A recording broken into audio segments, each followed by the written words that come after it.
បាទសួស្តីបងប្អូនទាំងអស់គ្នាបាទថ្ងៃនេះខ្ញុំបាននឹងមកចែករំលែកនៅចំណេះដឹងមួយយកមកចែកជូនទៅដល់បងប្អូនទាំងអស់គ្នាពីរបៀបភ្ជាប់អ៊ីនធឺណិតគម្រោងថ្មី SIM Smart ឲ្យលេងបានពេញមួយអាទិត្យបាទអញ្ចឹងដើម្បីយើងធ្វើការភ្ជាប់អ៊ីនធឺណិតគម្រោងថ្មីរបស់ SIM Smart ឲ្យលេងបានពេញមួយអាទិត្យជាមុនដំបូងបងប្អូនទាំងអស់គ្នាបងប្អូនត្រូវតែផ្ដាច់គម្រោងចាស់ជាមុនសិនអញ្ចឹងបងប្អូនចុចចូលមកត្រង់កន្លែងនេះមកដើម្បីយើងចូលទៅផ្ដាច់គម្រោងចាស់បងប្អូនហ្នឹងហើយបើសិនជាបងប្អូនទាំងអស់គ្នាអត់ផ្ដាច់គម្រោងចាស់ទេ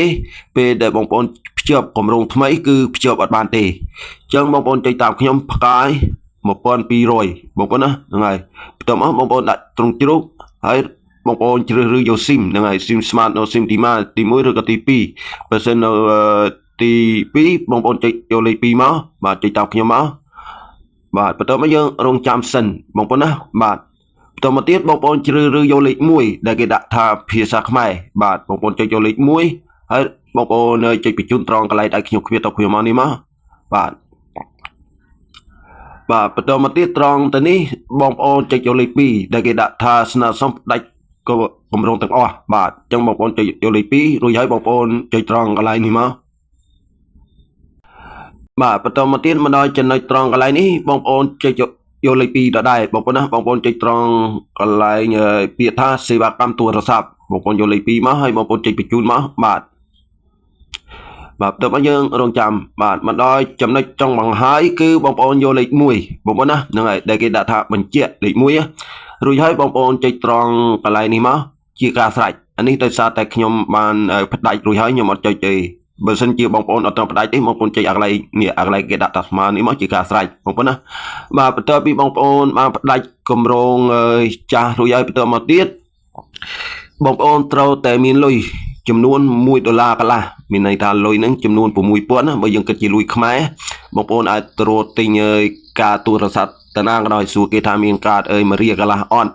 ឬក៏កាត6000ណាហ្នឹងហើយបន្ទាប់ពីបងប្អូនបានការរួចហើយបងប្អូនដាក់បញ្ចូលមករួចហើយបងប្អូនធ្វើការភ្ជាប់បងប្អូនចុចតាមខ្ញុំបាទចុចតាមខ្ញុំ17បាទ10គាត់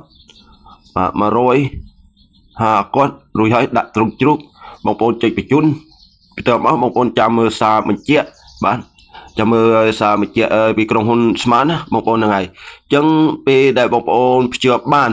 ណាបងប្អូនណាពេលដែលបងប្អូនភ្ជាប់បានក្រុមហ៊ុន Smart គេនឹងផ្សាយសារមកបញ្ជាក់ប្រាប់បងប្អូនចាំមើលខ្ញុំរកសារដែលខ្ញុំភ្ជាប់ពីប្រហែលថ្ងៃមុននេះគេផ្សាយសារមកប្រាប់យើងអញ្ចឹងបងប្អូនណានេះគេដាក់ថានេះបានភ្ជាប់គម្រោង Smart បាទ